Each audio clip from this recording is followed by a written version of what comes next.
அதிகாரமும் வல்லமையும் கொடுக்கப்பட்டிருக்கிறது. அருமையானவர்களே, நீங்கள் ஜெயிக்கவே பிறந்திருக்கிறீர்கள். உபவாசிப்பதனாலே பெற்றுக்கொள்கிறது இல்லை, நீங்கள் விசுவாசிக்கிறதுனாலே தான் பெற்றுக்கொள்கிறீர்கள். கவனியுங்கள், நம்முடைய உபவாசம் தேவனை பிரியப்படுத்தாது, நம்முடைய விசுவாசம் தான் தேவனை பிரியப்படுத்தாது. கர்த்தர் சொல்றாரு, எனக்கு கொடுக்கப்பட்டிருக்கிற அதிகாரம், திருச்சபைக்கு கொடுக்கப்பட்டிருக்கிற அதிகாரம். இப்ப திருச்சபை இந்த அதிகாரத்தை பயன்படுத்த வேண்டும். அருமையானவர்களே, கவனியுங்கள், நம்முடைய உபவாசம் தேவனை பிரியப்படுத்தாது, நம்முடைய விசுவாசம் தான் தேவனை பிரியப்படுத்தும். அருமையானவர்களே, கவனியுங்கள், நம்முடைய உபவாசம் நம்முடைய ஜெபத்துக்கு பதிலை கொண்டு வருவது கிடையாது, நம்முடைய விசுவாசம் தான் நம்முடைய ஜெபத்துக்கான பதிலை அது கொண்டு வருகிறது. தேவனுடைய பிள்ளைகளை கவனியுங்கள், நீங்கள் பிள்ளைகள் என்றால் பிச்சை எடுக்க கூடாது, நீங்கள் பிச்சைக்காரர்கள் என்றால் அதிகாரத்தை பயன்படுத்த முடியாது. சத்தியவேதம் தெளிவாய் சொல்லுகிறது, நாம் தேவனுடைய பிள்ளைகளாய் இருக்கிறோம் என்று. கர்த்தருடைய வார்த்தைக்கு செல்வோம், திருப்பிக் கொள்வோம். அப்போஸ்தலர் நடபடிகள் 13ஆம் அதிகாரம் 39வது வசனம். மோசேயின் நியாயப்பிரமாணத்தினாலே நீங்கள் எவைகளினின்று விடுதலையாகி நீதிமான்களாய் ஆக்கப்படக்கூடாது இருந்ததோ, விசுவாசிக்கிறவன் எவனும் அவைகளினின்று இவராலே விடுதலையாகி நீதிமானாய் ஆக்கப்படுகிறான் என்றும் உங்களுக்கு தெரிந்திருக்க கடவுது. இந்த வசனத்திலே நாம் கவனிக்க வேண்டிய வார்த்தை, விசுவாசிக்கிறவன் எவனும் அவைகளினின்று இவராலே விடுதலையாகி நீதிமானாக்கப்படுகிறான். இவராலே விடுதலையாகி நீதிமானாக்கப்படுகிறான். இவராலே விடுதலையாகி, சத்தியவேதம் சொல்லுகிறது, இவராலே அன்றி வேறே ஒருவராலும் ரட்சிப்பு இல்லை, இவராலே அன்றி வேறே ஒருவராலும் மீட்பு இல்லை. ஆகவே இயேசு கிறிஸ்து மாத்திரமே நம்மை ரட்சிக்கிறவர், இயேசு கிறிஸ்து மாத்திரமே நம்மை மீட்கிறவர், இயேசு கிறிஸ்து மாத்திரமே நம்மை விடுதலை ஆக்குகிறவர். எதிலிருந்து விடுதலை ஆக்குகிறவர்? பாவத்திலிருந்து விடுதலை ஆக்குகிறவர், சாபத்திலிருந்து விடுதலை ஆக்குகிறவர், தரித்திரத்திலிருந்து விடுதலை ஆக்குகிறவர், பிசாசின் கோளாறுகளிலிருந்து விடுதலை ஆக்குகிறவர், செய்வனைகள், பிழிசுனையங்கள், மந்திரவாதங்கள், மாந்திரிக வேலைகள், பேய் கோளாறுகள் எல்லாவற்றிலும் இருந்து பாருங்க, இயேசு கிறிஸ்து மாத்திரமே பாருங்க விடுதலை ஆக்குகிறவராய் இருக்கிறார். ஆகவே ஆண்டவராய் இயேசு கிறிஸ்துவை ஏற்றுக்கொள்ளாதவர்கள் இந்த காலவேளையில் இருப்பு என்று சொன்னால், ஆண்டவராய் இயேசு கிறிஸ்துவை உங்களுடைய சொந்த ரட்சகராக, உங்களுடைய ஆண்டவராக, உங்களுடைய தேவனாக, உங்களுடைய பாருங்க தெய்வமாக உள்ளத்தில் இல்லத்தில் நீங்கள் ஏற்றுக்கொள்ள வேண்டும். ஏற்றுக்கொள்ளும் பொழுது ஆண்டவராய் இயேசு கிறிஸ்து பாவ மன்னிப்பை தருகிறார், பரிசுத்த வாழ்க்கை தருகிறார், ஐஸ்வர்ய வாழ்வை தருகிறார், செழிப்பின் வாழ்வை தருகிறார், சமாதான வாழ்வை தருகிறார், வெற்றியின் வாழ்வை தருகிறார், பாருங்க தீர்க்க ஆயுசின் வாழ்வை தருகிறார், இறுதியாக பரலோக வாழ்வை என்ன செய்கிறார்? நமக்கு தருகிறார். ஆகவே ஆண்டவராய் இயேசு கிறிஸ்துவை ஏற்றுக்கொள்ளாதவர்கள் இந்த காலவேளையில் இருப்பீர் என்று சொன்னால், ஆண்டவராய் இயேசு கிறிஸ்துவை உடைய சொந்த ரட்சகராக, உடைய ஆண்டவராக, உடைய தேவனாக உள்ளத்திலே இல்லத்திலே ஏற்றுக்கொள்ளுங்கள். ஆண்டவராய் இயேசு கிறிஸ்து மெய்யாகவே உங்களை வாழ வைப்பார். வாசிப்போம். ஏசாயா தீர்க்க தரிசன புஸ்தகம் 45வது அதிகாரம் 3வது வசனம். உன்னை பெயர் சொல்லி அழைக்கிற இஸ்ரவேலின் தேவனாகிய கர்த்தர் நானே என்று நீ அறியும்படிக்கு, உன்னை பெயர் சொல்லி அழைக்கிற இஸ்ரவேலின் தேவனாகிய கர்த்தர் நானே. கடந்த 3 வாரங்களாக நாம் எதற்காக அழைக்கப்பட்டிருக்கிறோம் என்கிற சத்தியத்தை நாம் ஞாயிற்றுக்கிழமை காலை ஆராதனைகளிலே நாம் தியானித்துக் கொண்டு வருகிறோம். தேவன் நம்மை அழைத்திருக்கிறார், தேவன் நம்மை பெயர் சொல்லி அழைத்திருக்கிறார் என்று சத்தியவேதம் சொல்கிறது. ஆகவே இதை குறித்து நாம் பார்த்து கொண்டு வருகிறோம். இதிலே முன்னுரையாக சில காரியங்களை நாம் பார்த்தோம். பிறகு நாம் எதற்காக அழைக்கப்பட்டிருக்கிறோம் என்பதற்கான 2 காரியங்களை நாம் பார்த்தோம். ஒன்று, ஆசீர்வாதத்தை சுதந்திரித்துக் கொள்ளும்படியாக நாம் அழைக்கப்பட்டிருக்கிறோம். ஆசீர்வாதத்தை சுதந்திரித்துக் கொள்ளும்படியாக நாம் அழைக்கப்பட்டிருக்கிறோம் என்கிற அந்த காரியத்தை நாம் பார்த்தோம். 2வதாக, கனியையும் நன்மையையும் சாப்பிடுவதற்கு நாம் அழைக்கப்பட்டிருக்கிறோம் என்கிற அந்த சத்தியத்தை நாம் தியானித்தோம். ஓகே, இன்றைக்கு மூன்றாவது காரியத்தை குறித்து நாம் பார்க்க போகிறோம். மூன்றாவதாக நாம் எதற்காக அழைக்கப்பட்டிருக்கிறோம் என்று சொன்னால், மூன்றாவதாக பெருக்கத்திற்கென்றே நாம் அழைக்கப்பட்டிருக்கிறோம் என்று சத்திய வேதம் நமக்கு போதிக்கிறது. நாம் எதற்காக அழைக்கப்பட்டிருக்கிறோம்? பெருக்கத்துக்கென்று, பள்ளி பெருகுவதற்காக, வர்த்திப்பதற்காக நாம் அழைக்கப்பட்டிருக்கிறோம் என்று சத்திய வேதம் நமக்கு தெளிவாய் போதிக்கிறது. வாசிப்போம். எபிரேயருக்கு எழுதின நிருபம் 6ஆம் அதிகாரம் 14வது வசனம். நிச்சயமாக நான் உன்னை ஆசீர்வதிக்கவே ஆசீர்வதித்து உன்னை பெருகவே பெருக பண்ணுவேன் என்றார். இங்கே நாம் பார்க்கிறோம், நிச்சயமாக. இந்த வசனம் ஆதியாகமத்திலே எப்படி வந்திருக்கிறது? நிச்சயமாகவே. இங்க நிச்சயமாக அப்படின்னு போட்டிருக்கிறாங்க.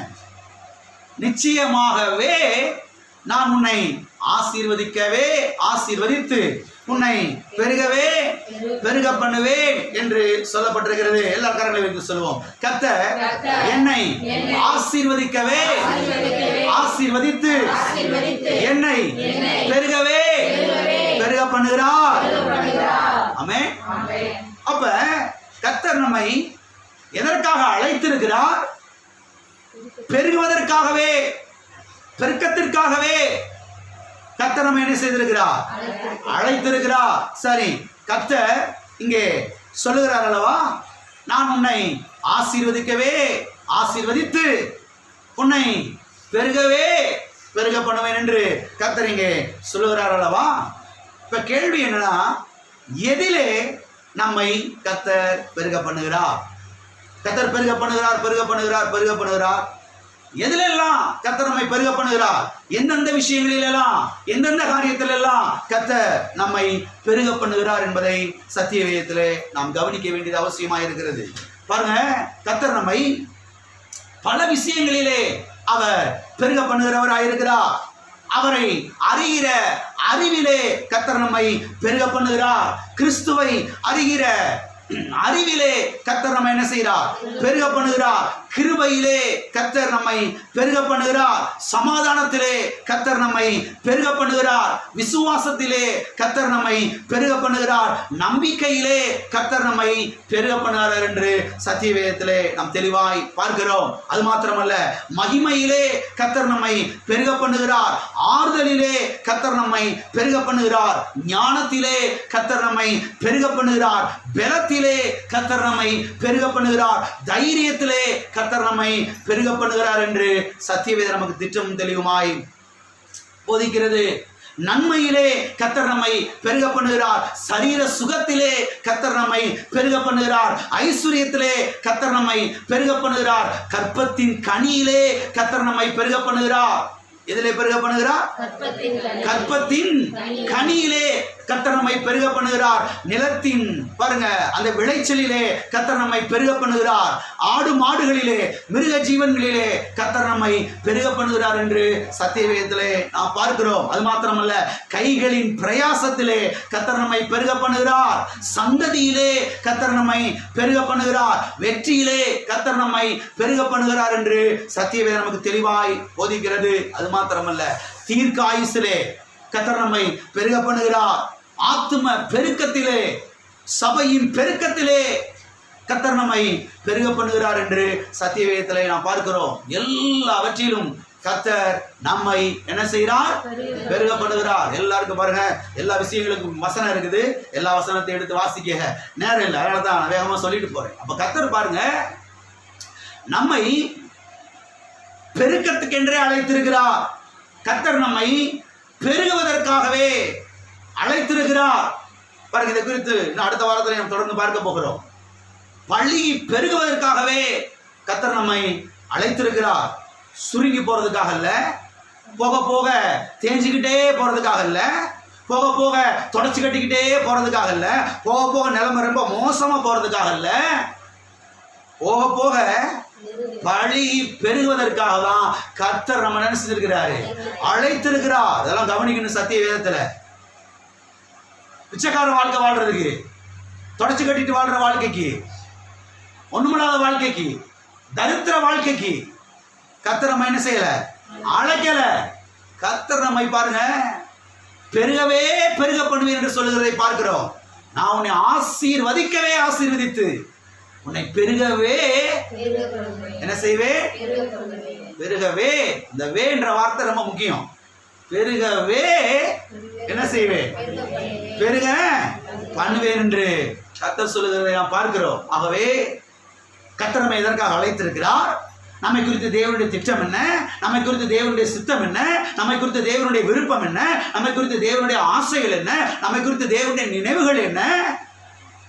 நாம் பழுகி பெருக வேண்டும். ஆமென்.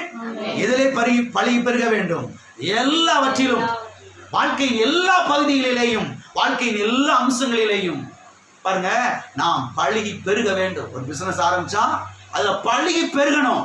ஆமென். ஒரு தொழில் ஆரம்பிச்சா அதுல பழுகி பெருகணும்.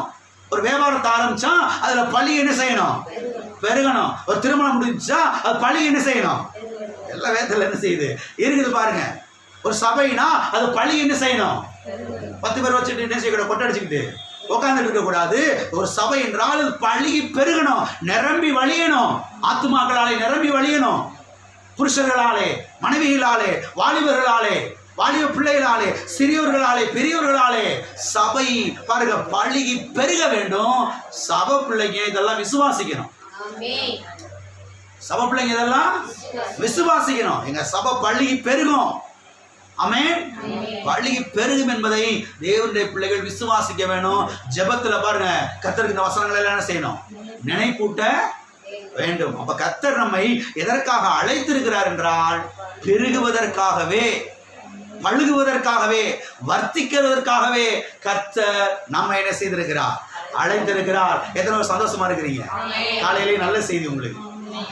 பக்கத்துல கையை பிடிச்சு சொல்லுங்க, கர்த்தர் உங்களை ஆசீர்வதிக்கவே ஆசீர்வதித்து உங்களை கர்த்தர் பெருகவே பெருக பண்ணுகிறார். ஆமென். பெருகவே பெருக பண்ணுகிறார். அப்ப பெருக்கம் என்பது உங்க தலையில எழுதியாச்சு. நான் சொல்ற வார்த்தை சும்மா சாதாரண வார்த்தை கிடையாதுங்க. ஆழமா கவனிங்க. சும்மா ஏதோ வாயத்தன்னு சொல்லல, கர்த்தருடைய வார்த்தையிலிருந்து நான் சொல்றேன். பெருக்கம் என்பது உங்க தலையில என்ன செஞ்சாச்சு, எழுதியாச்சு. ஆண்டவர் என் தலையில என்ன பாஸ்டர் எழுதியிருக்கிறாரு, ஜெபம் பண்ணி சொல்லுங்க பாஸ்டர். ஜெபம் பண்ணி சொல்லலாம் வேணாம், வேதத்துல வாஸ்தாவே போதும்.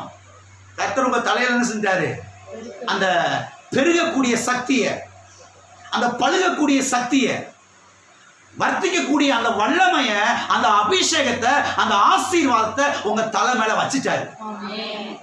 கவனிங்க, இதெல்லாம் உங்க மேல ஒரு அபிஷேகம் இருக்குது, உங்க மேல ஒரு சக்தி இருக்குது, உங்க மேல ஒரு வல்லமை இருக்குது, உங்க மேல ஒரு ஆசீர்வாதம் இருக்குது, உங்க மேல ஒரு கிருபை இருக்குது.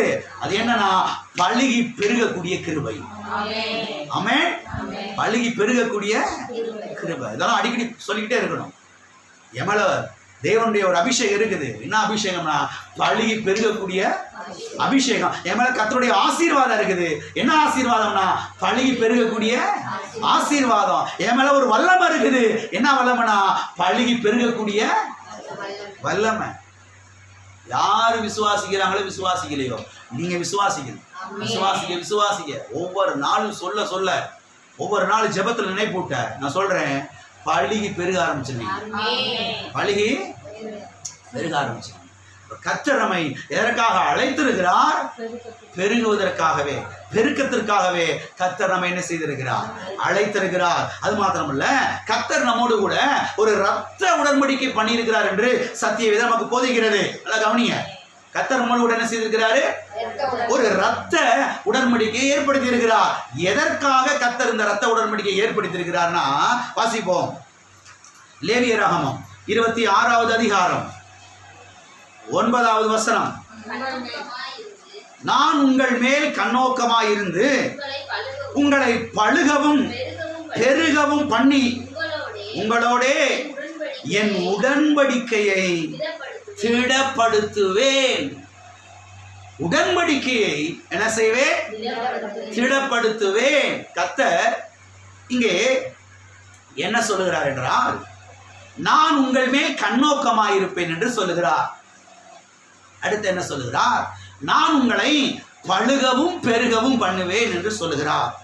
அடுத்து என்ன சொல்லுகிறார்? நான் உங்களோட என் உடன்படிக்கையை திடப்படுத்துவேன் என்று சொல்லுகிறார். எனவே கர்த்தர் ஏன் நம்மை பழுகவும் பெருகவும் பண்ணுகிறார் என்றால், அவர் நம்மோட ஒரு இரத்த உடன்படிக்கையை ஏற்படுத்தி இருக்கிறார். இதை நீங்க கவனிக்கணும். கர்த்தர் நம்மோடு கூட என்ன செய்திருக்கிறார்? ஒரு இரத்த உடன்படிக்கையை ஏற்படுத்தி இருக்கிறார். ஆகவே அந்த உடன்படிக்கை நிமித்தமாகவே கர்த்தர் என்ன செய்கிறார்? நம்மை பழுகவும் பண்ணுகிறார், பெருகவும் பண்ணுகிறார். கர்த்தர் பாருங்க, நம்மை பாருங்க பாதுகாத்து பராமரிக்கிறார். அது அந்த கண்ணோக்கமா இருக்கிறாருங்கிற வார்த்தைக்கு அர்த்தம். கர்த்தர் நம்ம மேல கண்ணோக்கமா இருக்கிறாரா என்ன அர்த்தம்? கர்த்தர் நம்மளை பாதுகாக்கிறாரு, கர்த்தர் நம்மளை பராமரிக்கிறாரு, கர்த்தர் நம்மை போஷிக்கிறாரு. எது நிமித்தமாக? நம்ம நல்லவங்களா இருக்கிற நிமித்தமாகவா? நம்ம யோக்கியர்களா இருக்கிற நிமித்தமாகவா? நம்ம 15 மணி நேரம் ஜெபம் பண்றதுனாலயா? இல்ல இல்ல இல்ல இல்ல. அவர் என்னோடு கூட நம்மோடு கூட ஒரு இரத்த உடன்படிக்கை ஏற்படுத்தி இருக்கிறார். அந்த உடன்படிக்கை நிமித்தமாக அவர் என்னை பாதுகாக்கிறார், என்னை பராமரிக்கிறார், என்னை பழுகவும் பெருகவும் பண்ணுகிறார். 12 மணி நேரம் ஜெபம் பண்றது தப்பா? இல்ல இல்ல, ஜெபம் பண்ணுங்க. நாம ஜெபம் பண்றதுனால மாத்திரம் இல்ல, அவர் நம்மோடு கூட இரத்த உடன்படிக்கை பண்ணியிருக்கிறதுனால கர்த்தர் நம்மையிலே கண்ணோக்கமாயிருக்கிறார், நம்மை பாதுகாக்கிறார், பராமரிக்கிறார், நம்மை பழுகவும் பெருகவும் பண்ணுகிறார்.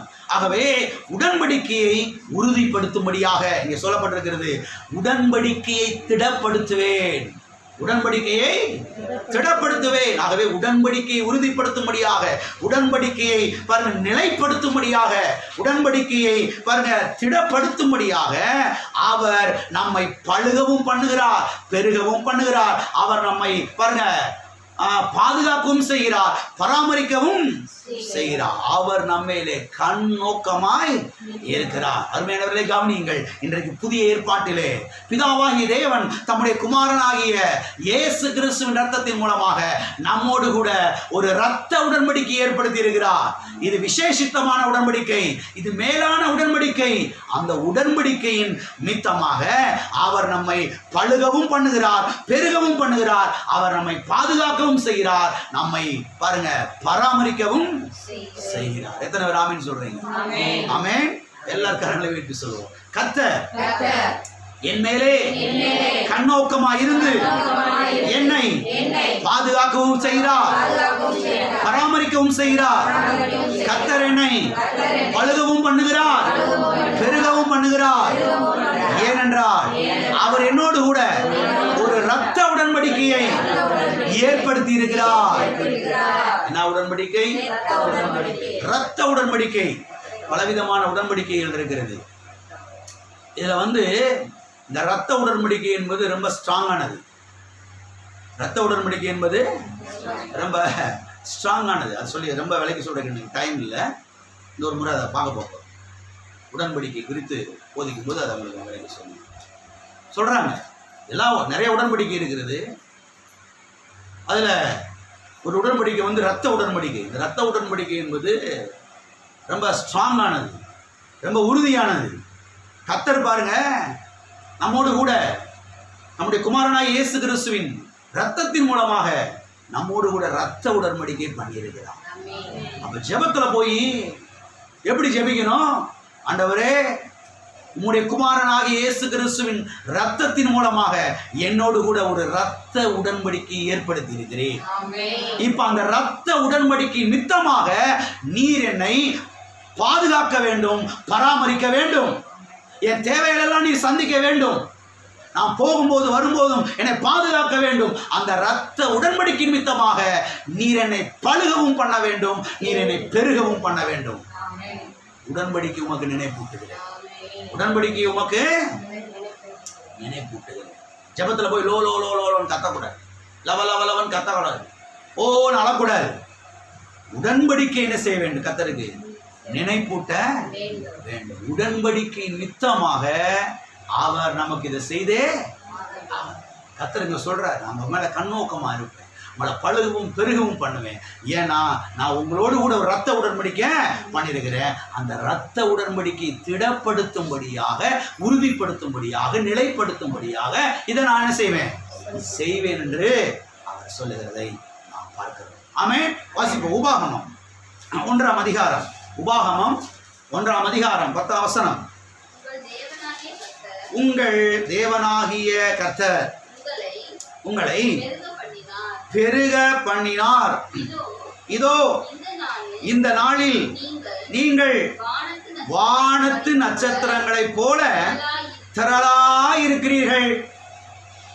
உங்கள் தேவனாகிய கர்த்தர் உங்களை பெருக பண்ணினார். யார் உங்களை பெருக பண்ணினார்?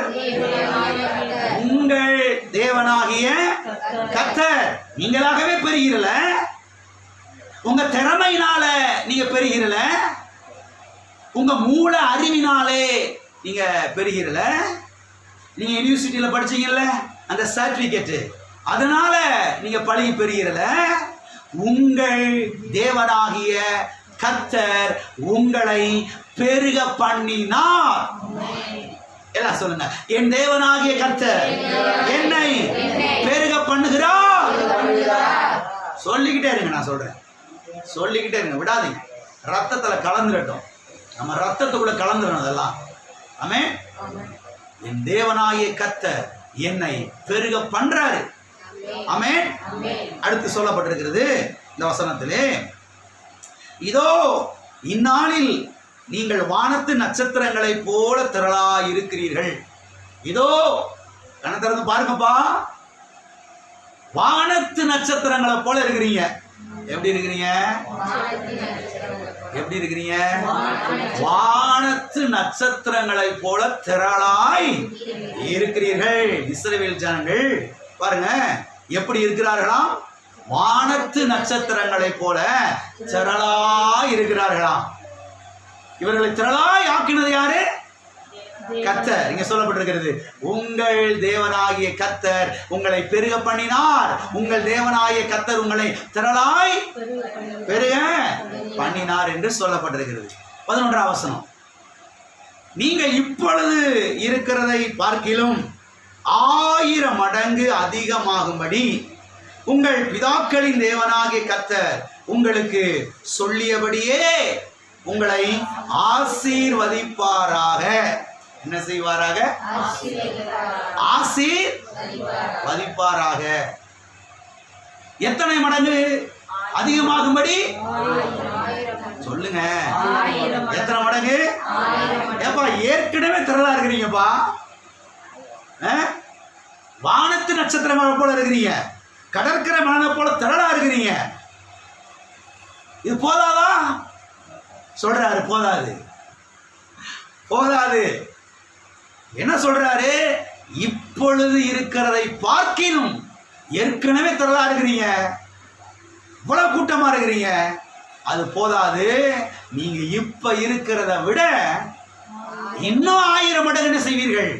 அதிகமாவீர்கள். என்ன செய்வீர்கள்? அதிகமாவீர்கள் என்று சொல்லுகிறதை நாம் பார்க்கிறோம். இன்னும் நீங்க அதிகமாய் ஆக வேண்டும். எவ்வளவு அதிகமாய் ஆக வேண்டும்? 1000 மடங்கு என்று சொல்லுகிறார். எல்லாம் சொல்லுங்க, நாங்கள் எப்பொழுது இருக்கிறதை பார்க்கிலும் 1000 மடங்கு அதிகமாகும்படி எங்கள் தேவனாகிய கர்த்தர் எங்களை ஆசீர்வதிக்கிறார். ஆமென். அது மாத்திரமல்ல, சில ஜனங்கள் என்ன சொல்றாங்கன்னா, அளவா இருக்கணும் பிரதர். எப்படி இருக்கணும்? அளவா இருக்கணும் பிரதர், அளவா பெருகணும் பிரதர். அளவுக்கு அதிகமா என்ன செஞ்சிடக்கூடாது, பெருகிற கூடாது. ஏன் கேட்டா, இயேசுவுக்கு 12 சீசர் தானே. இயேசுவுக்கு எத்தனை சீசர்கள்? 12 சீசர்கள் தானே.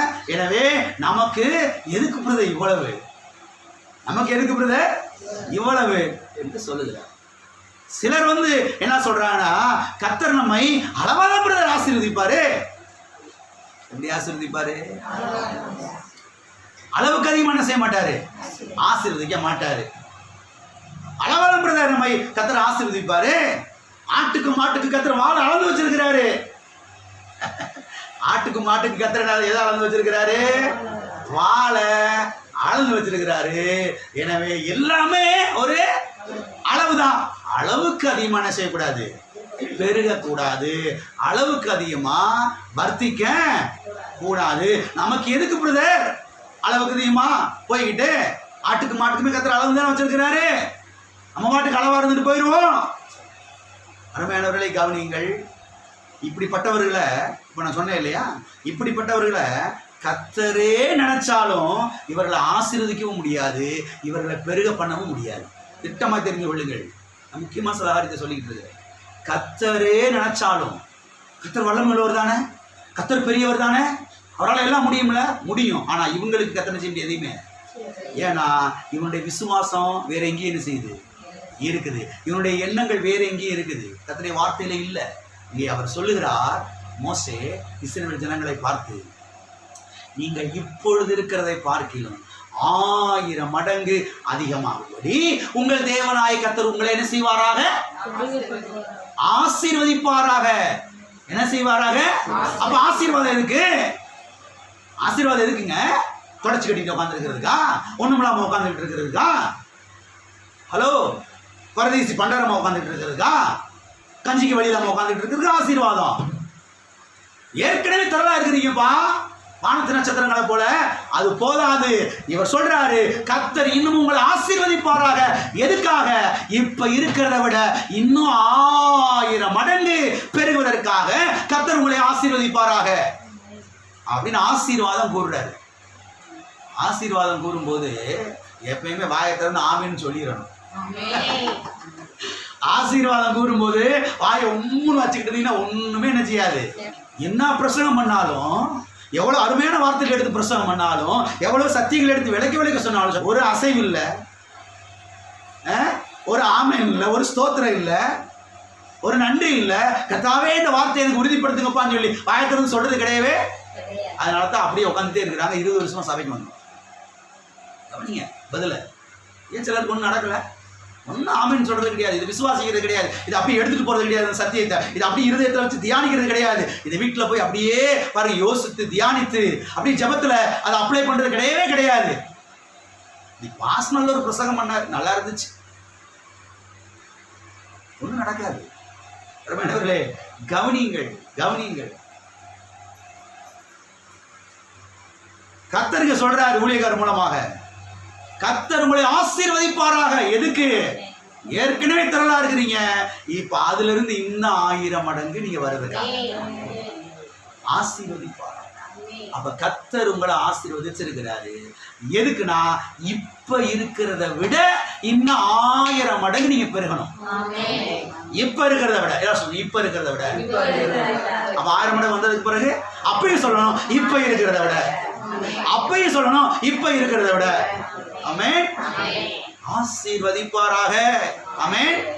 சத்தியவேதம் சொல்லுகிறது, ஒருவனுடைய எண்ணங்கள் எப்படியோ அவன் அப்படியே இருக்கிறான் என்று நீதிமொழிகள் நமக்கு சொல்லுகிறது. ஆகவே எண்ணங்களை மாற்ற வேண்டும், எண்ணங்களை தளர்த்தி விடணும், எண்ணங்களை விசாலமாக்கணும். குறுகிய எண்ணத்துக்கு இடம் கொடுக்க கூடாது. போதும், நான் சொன்னேன் இல்லையா, போதும் என்கிற மனதுடன் கூடிய தேவபக்தி மிகுந்த. அது யாருக்கு சொன்னாரு கர்த்தரு? ஏன் சொன்னாரு? எதுக்கு சொன்னாரு? எந்த மக்களுக்கு சொன்னாரு? அதெல்லாம் கவனிக்கிறதே கிடையாது. இருக்கிறீங்களா? ஊழியத்தை ஆதாய தொழில் ஆக்குறான் பாருங்க. ஊழியத்தை ஆதாய தொழில் ஆக்குறான் பாருங்க. அவனுக்கு சொல்றாரு, போதும் என்கிற மனதுடன் கூடிய தேவபக்தி மிகுந்த ஆதான்னு சொல்லி. இங்க சாப்பாட்டுக்கு வழியில் அவனை கூப்பிட்டு உட்கார வச்சு போதும் என்கிற மனதோட முடிய தேவபக்தி மிகுந்த ஆதான்னு அவன் ஏற்கனவே ஒண்ணுமே உட்காந்துருக்கிறான். எல்லாம் இருக்கிறீங்களா? முன்னால உள்ள வாசனை என்ன சொல்லுது, பின்னால உள்ள வாசனை என்ன சொல்லுது, முந்தின அதிகாரம் என்ன சொல்லுது, பிந்தின அதிகாரம் என்ன சொல்லுது, எல்லாத்தையும் கவனிச்சுதான் பழைய ஏற்பாடு என்ன சொல்லுது, புதிய ஏற்பாடு என்ன சொல்லுது, எல்லாத்தையும் கவனிச்சுதான் ஒரு வசனத்தை என்ன செய்யணும், ஒரு சத்தியத்தை எடுத்துக்கொள்ளணும். கண்ணை மூடிக்கிட்டு என்ன செய்யக்கூடாது, என்னத்தையாதும் சொல்லக்கூடாது. சத்தியவேதம் சொல்லுகிறது, ஒருவனுடைய எண்ணங்கள் எப்படியோ அவன் அப்படியே இருக்கிறான். எண்ணங்களை மாற்றுங்கள், எண்ணங்களை விசாலமாக்குங்கள். கர்த்தரை ஜெபிங்க, ஆண்டவரே என் எண்ணங்கள் விசாலமா மாறட்டும்பா, என் எண்ணங்கள் உயர்ந்த எண்ணங்களா மாறட்டும்பா. எண்ணங்களை விசாலமாக்கி விடும் உடைய வார்த்தையினாலே. உடைய வார்த்தை மாத்திரமே இந்த எண்ணங்களை விசாலமாக்க முடியும்.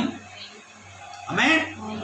ஆகவே சில ஆட்கள் ஏன் பழுகாம பெருகாம இருக்கிறாங்கன்னா, போதும், என்னது, எதுக்கு பெருகிக்கிட்டு, எதுக்கு பழகிக்கிட்டு, தேவையில்லாத காரியத்தில் எதுக்கு போய் செஞ்சுக்கிட்டு, வேணும் அப்படி இருந்துருவோம். அதான் சொல்றேன், கர்த்தரை நினைச்சால் அவங்களுக்கு என்ன செஞ்ச ஒண்ணுமே செய்ய முடியாது. ஆகவே கர்த்தர் என்ன சொல்றாருன்னா, நீங்க இப்ப இருக்கிறத விட 1000 மடங்கு என்ன செய்யணும், பெருகணும். கர்த்தர் நம்மை பெருக்கத்திற்காகவே என்ன செய்திருக்கிறார், அழைத்திருக்கிறார். எல்லாம் சொல்லுங்க, கர்த்தர் என்னை பெருக்கத்திற்காகவே அழைத்திருக்கிறார். எனவே இப்பொழுது இருக்கிறதை பார்க்கிலும் நான் 1000 மடங்கு அதிகமாகும்படி கர்த்தர் என்னை ஆசீர்வதித்திருக்கிறார். ஆமென். ஆசீர்வதித்திருக்கிறார்.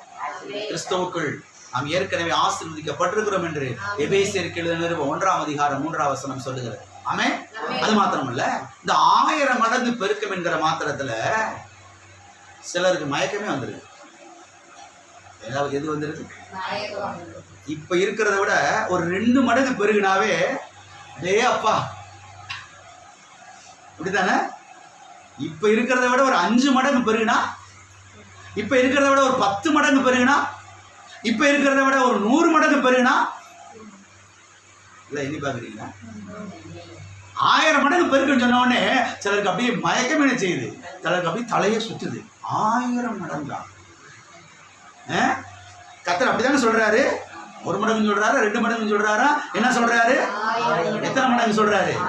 1000 மடங்கு என்று சொல்லுகிறதை நாம் பார்க்கிறோம். அருமையானவர்களே, ஏன் சிலருக்கு வந்து தலை சுத்துதுன்னா, ஏன் சிலருக்கு இந்த 1000 மடங்கு சொன்ன உடனே மயக்கமே வருதுன்னா, நாம எல்லாரும் அளவிலேயே பழகிட்டோம்.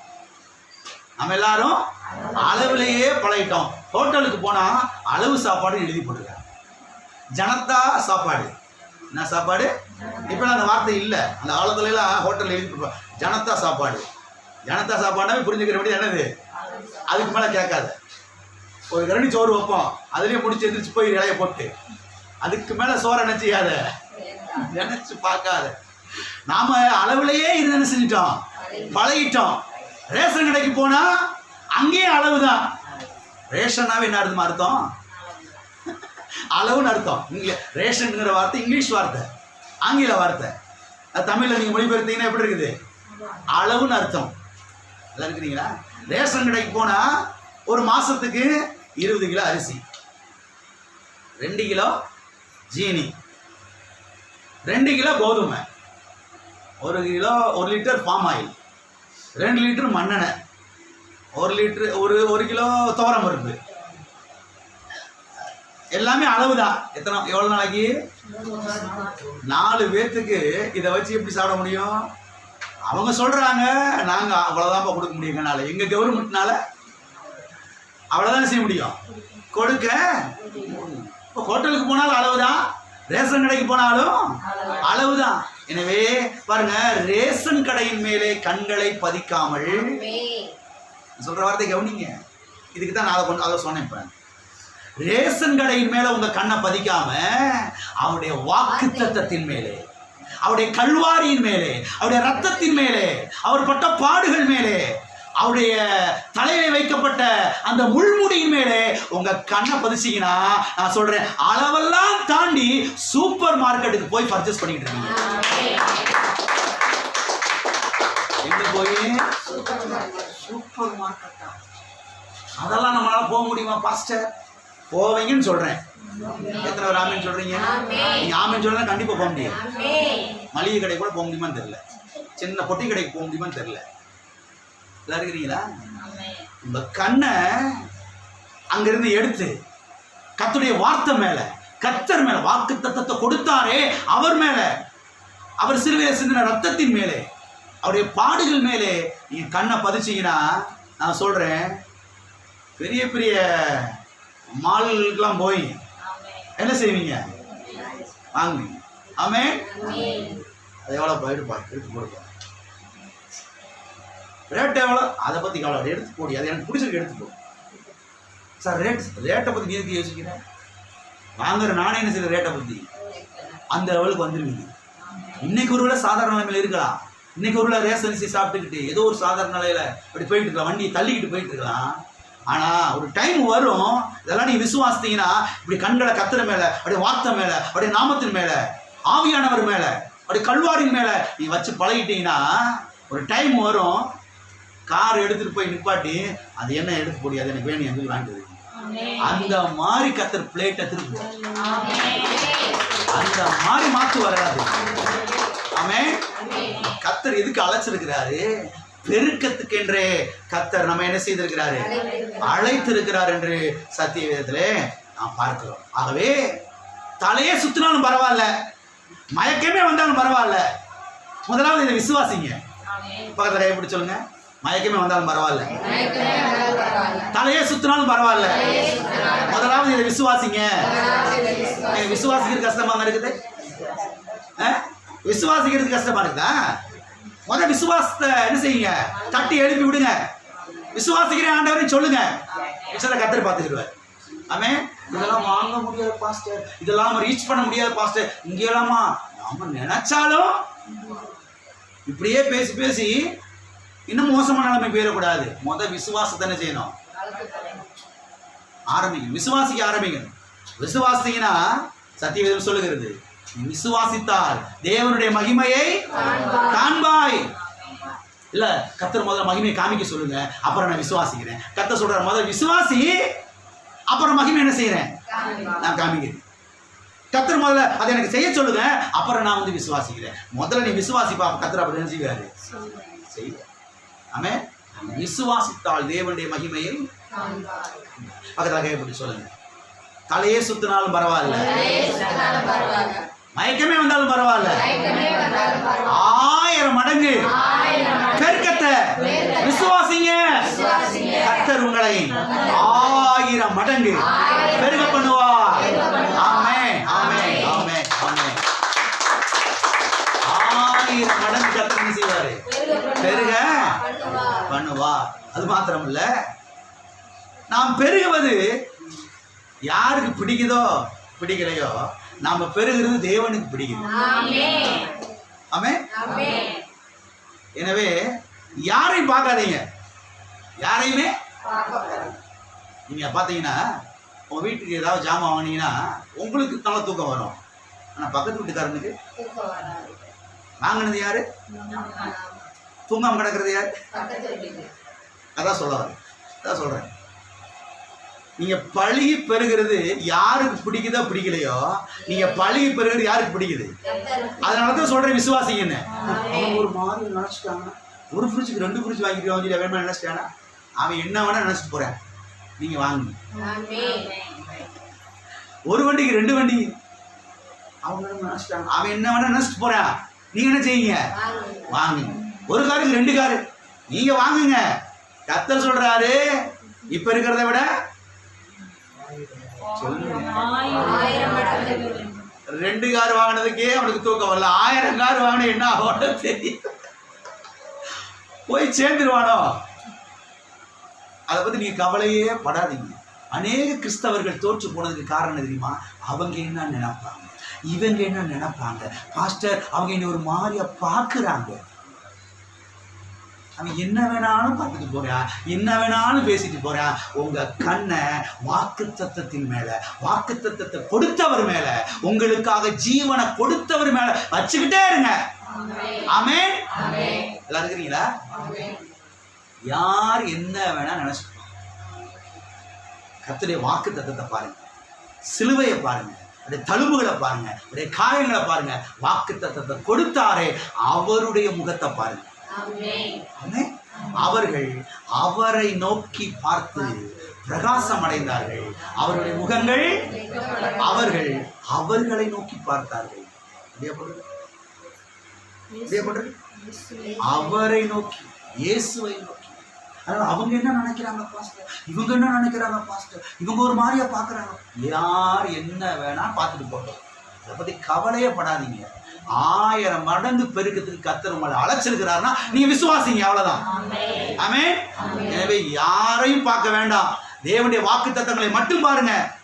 தேவனுடைய வாக்கு தத்தங்களை பார்த்தீங்கன்னா கர்த்தர் தம்முடைய வாக்கு தத்தத்தை என்ன செய்வார்? உறுதிப்படுத்துவார். ஆமென். எல்லா கரங்களை வைத்து சொல்லுவோம். நான் பெருகுவது தேவனுக்கு பிடிக்கிறது. எனவேதான் நான் பெருகுகிறேன். நான் பெருகுவதை தேவன் விரும்புகிறார். எனவே நானும் விரும்புகிறேன். எத்தனை பேர் விரும்புறீங்க? நீங்க பெருகுகிறீர்கள். ஆமென்.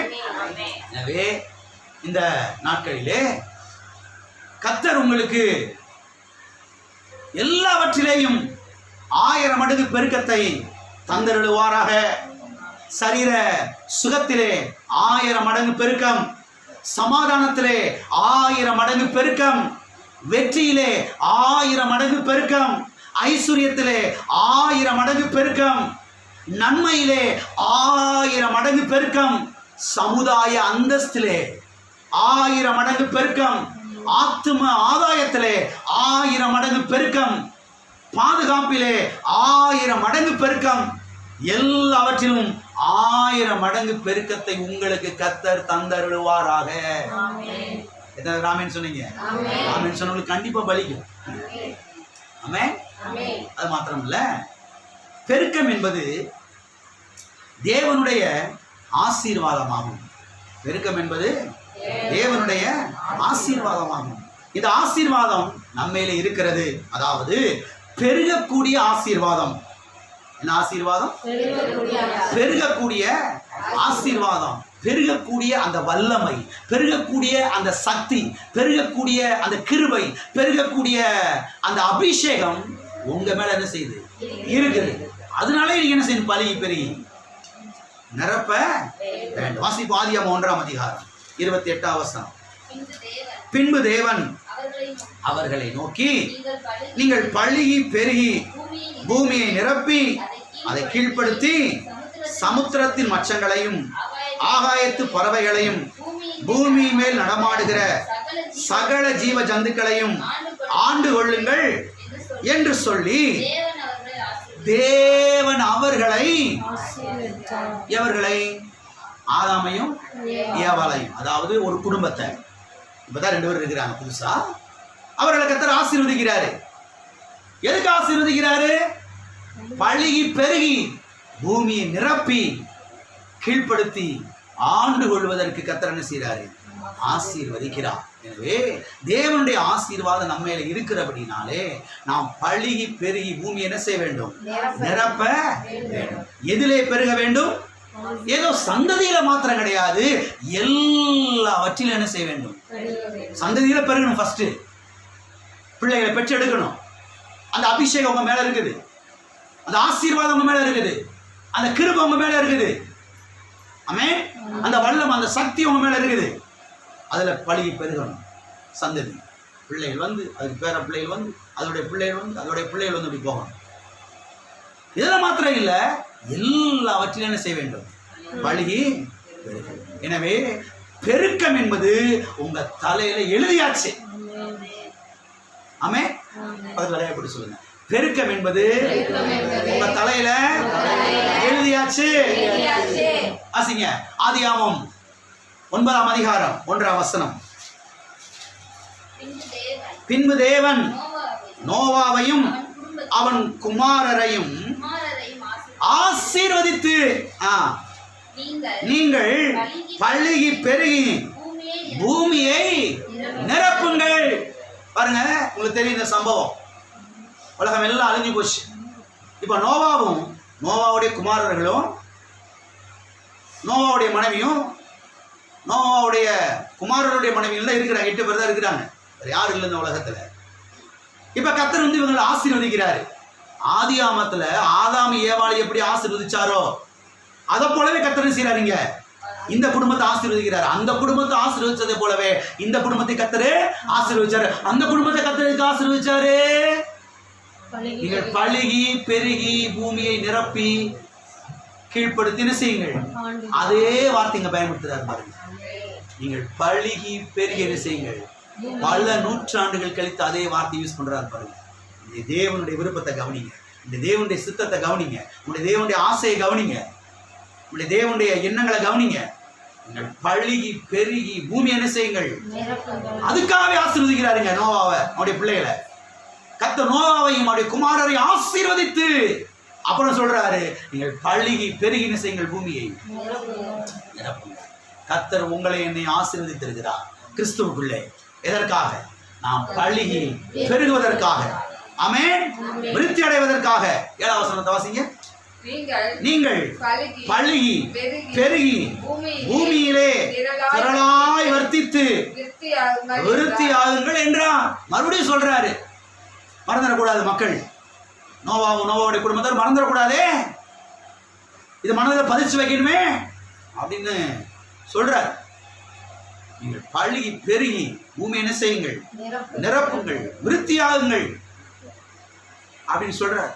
அப்ப தேவனுடைய விருப்பம் என்ன, தேவனுடைய திட்டம் என்ன, கர்த்தர் நம்ம எதுக்காக அழைச்சிருக்கிறாரு? நாம் பழுகி பெருகுவதற்காக. நாம் பழுகி அதற்காகத்தான் கர்த்தர் இருக்கிறார், நம்மளை அழைத்திருக்கிறார். வேலைக்காரங்களுக்கு சொல்லுவோம், நான் பழுகி பெருகுவதற்காக கர்த்தர் என்னை அழைத்திருக்கிறார். அழைப்பு அதுதான். பழுகி பெருகுவதற்காக கர்த்தர் இருக்கிறார். அது மாத்திரமல்ல, தேவன் உண்டாக்குகிற இந்த பெருக்கத்தை எல்லாருக்கும் இதை பார்த்து முடிப்போம். தேவன் உண்டாக்குகிற இந்த பெருக்கத்தை யாராலையும் எதுவாலையும் தடுத்து நிறுத்தவே முடியாது என்று சத்தியவேதம் நமக்கு தெளிவாய் போதிக்கிறது. அதான் கவனிங்க. பெருக்கம் தேவன் உண்டாக்குகிற பெருக்கம், தேவன் உண்டாக்குகிற இந்த பெருக்கத்தை யாராலையும் தடுக்க முடியாது, எவராலையும் தடுக்க முடியவே முடியாது. வாசிப்போம். என்னாகமம் 11ஆவது அதிகாரம் 31ஆவது வசனம். அப்பொழுது கர்த்தரிடத்திலிருந்து புறப்பட்ட ஒரு காற்று சமுத்திரத்திலிருந்து காடைகளை அடித்து கொண்டு வந்து பாளையத்திலும் பாளையத்தை சுற்றிலும் இந்த பக்கம் ஒரு நாள் பிரயாணம் மட்டும் அந்த பக்கம் ஒரு நாள் பிரயாணம் மட்டும் தரையின் மேல் 2 முழம் உயரம் விழுந்து கிடக்க செய்தது. விழுந்து கிடக்க. இங்கே இஸ்ரவேல் ஜனங்களை குறித்து நாம் பார்க்கிறோம். இஸ்ரவேல் ஜனங்களுடைய வாழ்க்கையில் நடந்த ஒரு சம்பவத்தை குறித்து நாம் இங்கே பார்க்கிறோம். இஸ்ரவேல் ஜனங்கள் கர்த்தரிடத்திலே புசிப்பதற்கு மாம்சம் கேட்கிறாங்க. இந்த மண்ணாவை சாப்பிட்டு சாப்பிட்டு எங்களுக்கு தவட்டி போச்சு நாக்கெல்லாம், அதனால எங்களுக்கு சாப்பிட்றதுக்கு புசிக்கிறதுக்கு எங்களுக்கு மாம்சம் வேணும் அப்படின்னு கேட்குறாங்க. எனவே கர்த்தர் என்ன பண்ணார்னா, நல்லா கவனிங்க, கர்த்தர் என்ன பண்ணார்னா காற்றை வீச பண்ணி அந்த காற்றை சமுத்திரத்துக்கு அனுப்பி, அந்த சமுத்திரத்தில் ஏற்கனவே நல்லா அதெல்லாம் சாப்பிட்டு நல்லா கொழு கொழு கொழு கொழுன்னு அப்படியே மிதந்துக்கிட்டு கிடக்கிற காடைகளெல்லாம் அப்படியே லிஃப்டப் பண்ணி அப்படியே தூக்கி கொண்டு வந்து இஸ்ரவேலருடைய பாளையத்தில் அவர்கள் தங்கியிருந்த அந்த வனாந்தர பகுதியில் என்ன செய்ய வச்சாரு? கர்த்தர் கொண்டு வந்து ஓட வச்சார். பாளையம் முழுவதும் கிடக்குது காடைகள். இந்த பக்கம் ஒரு நாள் பிரயாணம், இந்த பக்கம் ஒரு நாள் பிரயாணம். ஒரு ஆள் எவ்வளோ நாள், ஒரு நாளைக்கு எவ்வளோ தூரம் போயிட முடியும்? ஒரு 60 கிலோமீட்டர். காலையில் 6 மணிக்கு ஆரம்பித்தா சாயந்தரம் 6 மணி வரைக்கும் ஒரு 60 கிலோமீட்டர் நடந்துட மாட்டார் ஒரு சராசரி மனுஷன். அது இன்னைக்கு இருக்கிற மனுஷனை விட்டுருங்க, அன்னைக்கு இருக்கிற மனுஷன் நடக்கிற ஆட்கள் நல்லாவே நடப்பாங்க இல்லையா? அப்போ இந்த பக்கம் ஒரு 60 கிலோமீட்டர், இந்த பக்கம் ஒரு 60 கிலோமீட்டர். 2 முழம் உயரம். ஒரு முழம்ன்றது 1.5 அடி, அப்படிதானே? அப்போ கிட்டத்தட்ட 3 அடி உயரத்துக்கு எது கிடக்குது? காடைகள் வந்து நான் பார்க்கிறோம். கர்த்தர் ஒரு காற்றை வீச பண்ணி, எத்தனை காற்று பார்க்குறீங்களா வசனத்தை? ஒரு காற்று, அதை அண்டர்லைன் பண்ணி வைங்க, ரவுண்டு போட்டு வைங்க வேணாம். ஒரு காற்று, எத்தனை காற்று? ஒரு காற்று வருது. ஒரு காற்று வந்ததுக்கே இவ்வளவு காடனா, நீ 2வது காற்று வந்துருச்சுன்னா என்ன இருந்திருக்கும்? 3வது இன்னொரு காற்று வந்துருச்சுன்னா எப்படி இருந்திருக்கும்? இன்னும் 5, 6, 7 1000 காற்று வந்துச்சுன்னா எப்படி இருந்திருக்கும்? அப்பா, ஒன்றுக்கு எவ்வளவு? இதெல்லாம் சத்தியத்தில் பார்க்கணுங்க. சும்மா அப்படியே கட கட கடன்னு வாசித்து போயிடக்கூடாது. இதை கதை மாதிரி வாசித்து போயிடக்கூடாது. ஏதோ நடந்திருக்கு போல அப்படி மாசத்துக்கு போயிடக்கூடாது. எப்படி பாருங்க சொல்லப்பட்டிருக்கிறது, கர்த்தரிடத்தில் இருந்து புறப்பட்ட ஒரு காற்று. கர்த்தரிடத்திலிருந்து புறப்பட்ட ஒரு காற்று. இந்த ஒரு காற்று என்ன பண்ணிச்சுன்னா திரளான காடைகளை அடித்து கொண்டு வந்து இஸ்ரவேலுடைய பாளையத்துல குவித்து போட்டு விட்டது. எனவே இங்கே நாம் கவனிக்க வேண்டிய காரியம் என்னவென்று சொன்னால், கர்த்தர் தம்முடைய காற்றை வீச பண்ணி காடைகளை கொண்டு வந்து அங்கே போடும்போது அதை யாராலையும் தடுக்க முடியாது, எதுவாலையும் தடுக்க முடியாது. கர்த்தரிலிருந்து காத்து புறப்பட்டு போகுது. எங்க புறப்பட்டு போகுது? சமுத்திரத்துக்கு புறப்பட்டு. சமுத்திரத்திலாம் காடைகள் கிடக்குது. அது நல்லா மச்சங்கள்ல அது மீனுங்கெல்லாம் சாப்பிட்டு நல்லா கொழு கொழு கொழு கொழு கிடக்குது. அது ஒன்று 5 கிலோ 10 கிலோன்றாங்க. நம்ம ஊரில் காடை இருக்கு பாருங்க, 100 கிராம் கூட இருக்காது. அதை நினைக்காதீங்க. இது 10 கிலோ 15 கிலோன்றாங்க ஒன்று. அது எங்கிட்டா காற்று அடிக்கும் அப்படின்னு நம்ம மூவ் ஆகி போகணும் உட்காந்துக்கிட்டு இருக்கோமா சமுத்திரத்தில். காற்று எங்கிட்ட அடிக்குது அங்கிட்டு போயிடும், இங்கிட்டு காற்று அடிச்சா எங்கிட்டு போயிட்டு இருக்கும். முதல் கர்த்தர் ஒரு காற்றை வீச பண்ணாரு பாருங்க. கர்த்தர் ஒரு காற்றை வீச பண்ணாரு பாருங்க. வீச பண்ணி அப்படி லிஃப்ட் அப் பண்றாரு. சமுத்திரம் எங்க இருக்குது, இவங்க இருக்கிற பாலம் எங்க இருக்குது, இதுக்கு இடையில எத்தனை மலை இருக்குது, எத்தனை காடு இருக்குது, எத்தனை உயர்ந்த மரங்கள் இருக்குது, எதுவுமே தடுக்க முடியல. அதான் சொல்ல வரேன், எதுவுமே என்ன செய்ய முடியல. அதான் சொல்றேன், கர்த்தர் உங்களை ஆசீர்வதிச்சு உங்களை பழகி பெருக பண்ணணும் திட்டம் வச்சிருக்கிறாரு. அந்த பெருக்கத்தை இந்த உலகத்தில் இருக்கிற எவனாலையும் தடுக்க முடியாது, யாராலையும் தடுக்க முடியாது. யாராலும் என்ன செய்ய முடியாது. இதை நீங்க விசுவாசிக்கணும். நான் பழகி பெறுகிறத இந்த உலகத்தில் இருக்கிற எவனாலையும் எந்த சக்தியினாலையும் எந்த வல்லமையினாலையும் தடுத்து நிறுத்தவே எந்த செய்வனை, எந்த பிழி சொல்லி, எந்த மந்திரவாதம், எந்த மாந்திரிக வேலைகள் எதுவாலையும் இந்த பெருக்கத்தை தடுத்து நிறுத்த முடியவே முடியாது. ஆமே, எந்த மனுஷனால எந்த மனுஷினால என்னுடைய பெருக்கத்தை தடுத்து நிறுத்த முடியவே முடியாது. எத்தனை பேர் இருக்கிறீங்க? ஆமே. எந்த கட்சியினாலையும் எந்த கழகத்தினாலையும் இந்த பெருக்கத்தை தடுத்து நிறுத்த முடியவே முடியாது. ஆமே. என்ற எந்த ஒரு மன்றத்தினாலையும் எந்த ஒரு நிறுவனத்தினாலையும் எந்த ஒரு ஆளாலையும் இதை தடுத்து நிறுத்த முடியவே முடியாது.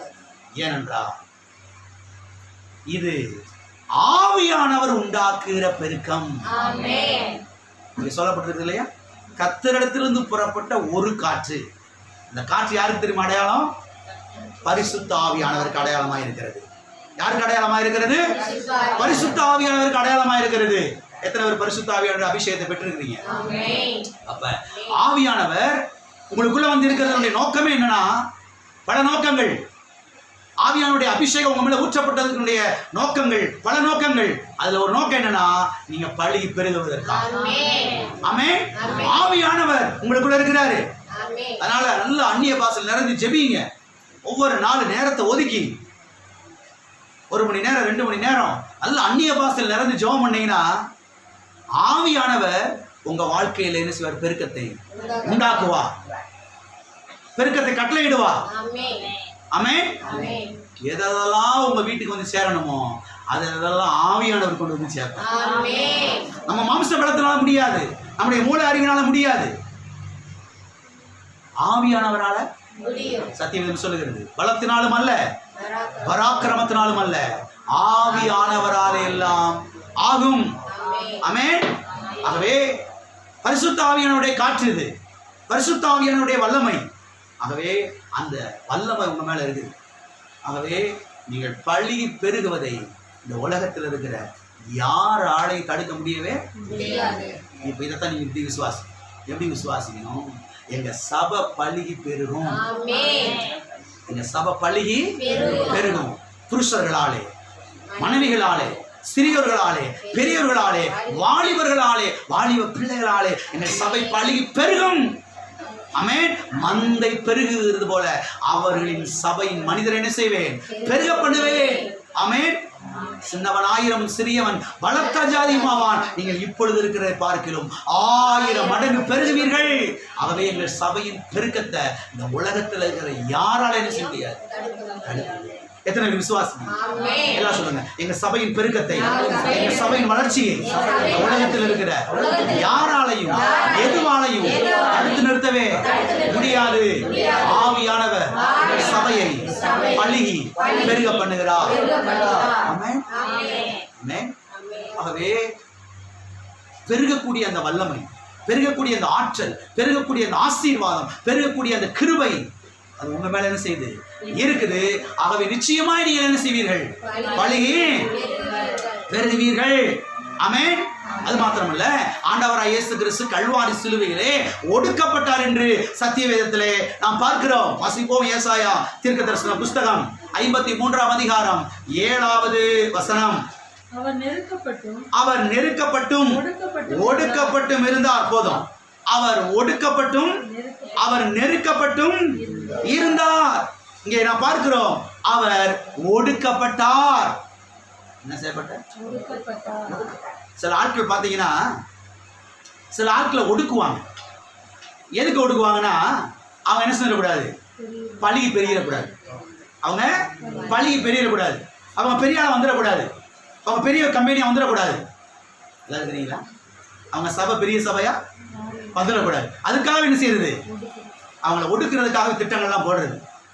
அவங்கள ஒடுக்கி அடக்கிறதுக்காக, ஒண்ணுமனமாக்குறதுக்காக பாருங்க திட்டங்களை போட்டு தீட்டி அதுக்காகவே காரியங்களை செயல்படுத்துறது, ஆட்களை தூண்டி விடுறது. எல்லாம் தெரியுங்களா? இஸ்ரவேல் மக்கள் பழைய ஏற்பாட்டில் பாருங்க எகிப்து தேசத்தில் அடிமையில இருந்தார்கள். அங்கே நான் பார்க்கிறோம், பார்வோன் ராஜா அவனுடைய ஆலோட்டிகள் இஸ்ரவேல் ஜனங்களை ஒடுக்கினார்கள் என்று சத்தியவேதத்தில் நான் பார்க்கிறோம். அவர்கள் எவ்வளவாய் ஒடுக்கினார்களோ அவ்வளவா என்ன செய்தார்கள்? பெருகினார்கள். ஆமென். அவர்கள் எவ்வளவாய் ஒடுக்கினார்களோ அவ்வளவா என்ன செய்தார்கள்? பெருகினார்கள் என்று அருமையானவர்களை கவனியுங்கள். இங்கே நாம் பார்க்கிறோம், அவர் நெருக்கப்பட்டும் ஒடுக்கப்பட்டும் இருந்தார். ஆண்டவராய் இயேசு கிறிஸ்து கல்வாரி சிலுவையிலே நமக்காக ஒடுக்கப்பட்டார் என்று நாம் பார்க்கிறோம். அவர் எதற்காக கல்வாரி சிலுவையிலே ஒடுக்கப்பட்டார்? நம்மை பெருக பண்ணுவதற்காக, நம்மை பழுக பண்ணுவதற்காக, நம்மை வர்த்திக்க பண்ணுவதற்காக, நம்மை விருத்தி அடைய செய்வதற்காக அவர் கல்வாரி சிலுவையில் என்ன செய்யப்பட்டார்? ஒடுக்கப்பட்டார் என்பதை இங்கே நாம் பார்க்கிறோம். எனவே இங்கே நாம் கவனிக்க வேண்டிய காரியம் என்னன்னா, அவரும் ஒடுக்கப்பட்டு நாமும் ஒடுக்கப்பட வேண்டிய அவசியம். எத்தனை விசுவாசம்? இதுதான் விசுவாசம். விசுவாசம்னா என்ன? கர்த்தாவே கல்வாரி சிலுவையிலே எனக்காக நீர் ஒடுக்கப்பட்டிருப்பா. எதற்காகனா நாம் பெருகுவதற்காக, நாம் பழுகுவதற்காக, நாம் விருத்தி அடைவதற்காக கல்வாரி சிலுவையிலே நீர் ஒடுக்கப்பட்டீர், அடிக்கப்பட்டீர். ஆண்டவரே, இப்ப நான் உமக்காக, உங்களுடைய நாம மகிமைக்காக நான் பழுகி பெருக போகிறேன். ஆமென். இப்படி விசுவாசிக்கணும், இப்படி விசுவாசிக்கணும். அவர் எனக்காக ஒடுக்கப்பட்டார் என்றார். இப்ப அவருக்காக நான் என்ன செய்ய போகிறேன்? பழுகி பெருக போகிறேன். கர்த்தர் நம்மை பெருக்கத்துக்கென்றே அழைத்திருக்கிறார். எல்லாரும் சொல்லுவோம், அவர் எனக்காக ஒடுக்கப்பட்டார். எனவே அவருக்காக, அவருடைய நாம மகிமைக்காக நான் பழுகி பெருக போகிறேன்.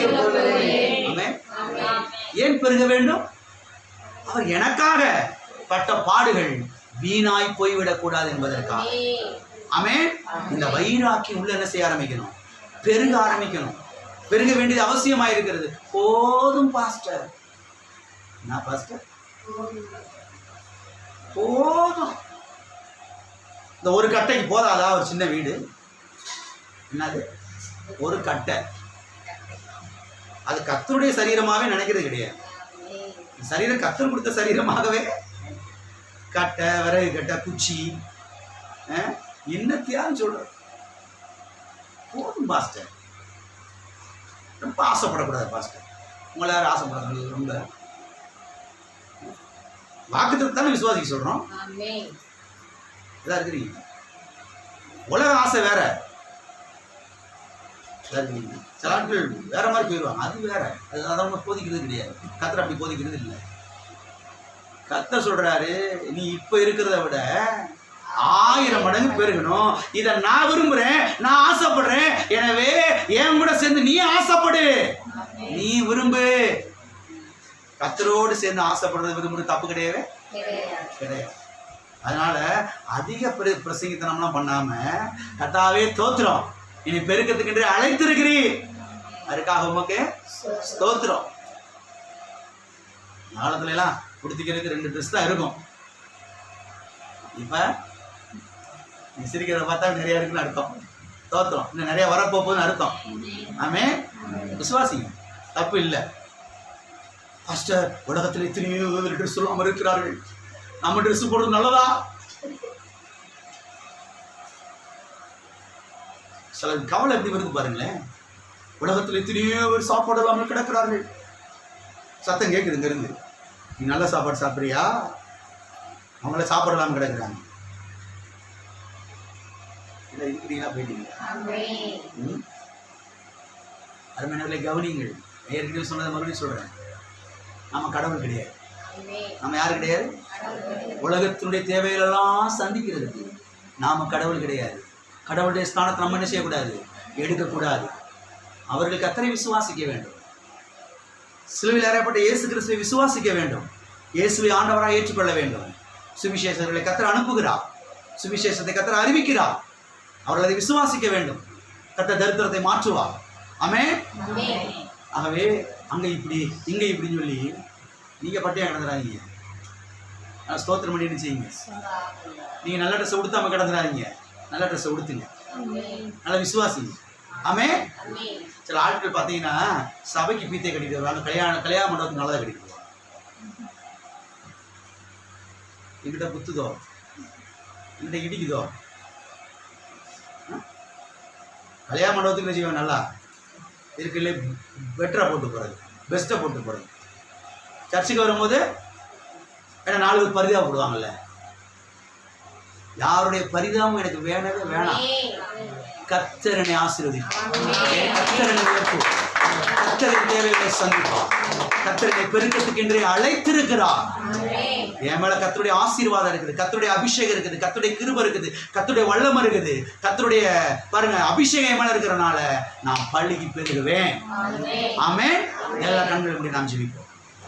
பெருக்கத்துக்கென்றே கர்த்தரை அழைத்திருக்கிறார். நான் உன்னை ஆசீர்வதிக்கவே ஆசீர்வதித்து உன்னை பெருகவே பெருக பண்ணுவே. விசுவாசிக்க ஆரம்பிங்க. விசுவாசிக்க கொஞ்சம் கஷ்டமா இருந்தாலும் பரவாயில்ல, விசுவாசிங்க. மற்றவங்க என்ன நினைக்கிறாங்க கவனிங்க, கவலையப்படாதீங்க.